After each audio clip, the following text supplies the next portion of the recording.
আজকে আসলে এমনই একটা দিন, নরমালি কেউ ক্রিকেটারদের সকল ধরনের সুবিধা দিবেন তামিম ইকবাল।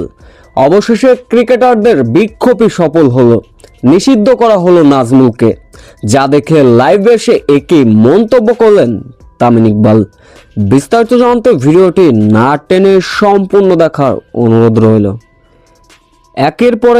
একের পর এক বিতর্ক মন্তব্য করে সমালোচনার মুখে পড়েছেন AM নাজমুল ইসলাম। সর্বশেষ ক্রিকেটারদের বেতন ভাতা নিয়ে অস্বাভাবিক মন্তব্য করায় খেলোয়াড়রা তার উপর চরমভাবে ক্ষেপেছেন, পদত্যাগও চান। তার পদত্যাগ চেয়ে আজ এক সংবাদ সম্মেলনে ক্রিকেটাররা সকলে একটা অফিসিয়াল মিটিং করেছিলেন, যেখানে সংবাদ মাধ্যমে তারা কথা বলেন। বিসিবির গঠনতন্ত্র আছে, একজন পরিচালক নিজ থেকে পদত্যাগ না করলে তাকে সরিয়ে নেওয়া বোর্ডের পক্ষে সম্ভব নয়। যতটুকু করতে পারে তা আজও করেছে বিসিবি। নাজমুল অর্থ কমিটির প্রধান পদত্যাগ অব্যাহতি দেওয়া হয়েছে। ক্রিকেটারদের বিক্ষোভ অবশেষে সফল হলো। ক্রিকেটাররা চেয়েছেন কেন ক্রিকেটারদের নিয়ে এমন মন্তব্য করবেন।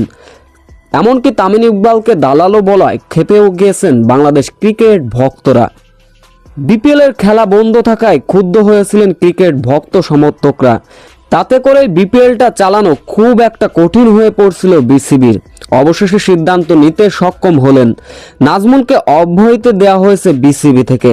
বাংলাদেশ ক্রিকেট বোর্ড বিসিবি জানিয়েছেন সাম্প্রতিক ঘটনাবলী পর্যালোচনা করে তাকে অব্যাহতি দেওয়া হয়েছে। এ বিষয়ে দেখে খুশি হয়েছেন বাংলাদেশের এক সময়কার ড্যাশিং ওপেনার তামিম ইকবাল। তিনি বলেন, তোমাদের প্রতি আমি কৃতজ্ঞতা জানাই। যেখানে সিন্ডিকেট হবে আমাদের ক্রিকেটাররা রুখে দাঁড়াবেন বলে জানিয়েছেন তামিম ইকবাল। এবং তামিম ইকবাল জানিয়েছেন, ক্রিকেটারদের পাশে আমি সব সময় আছি। যে কোনো সহায়তায় আমি ক্রিকেটারদের পাশে থাকবো এবং ঝাঁপিয়ে পড়ব।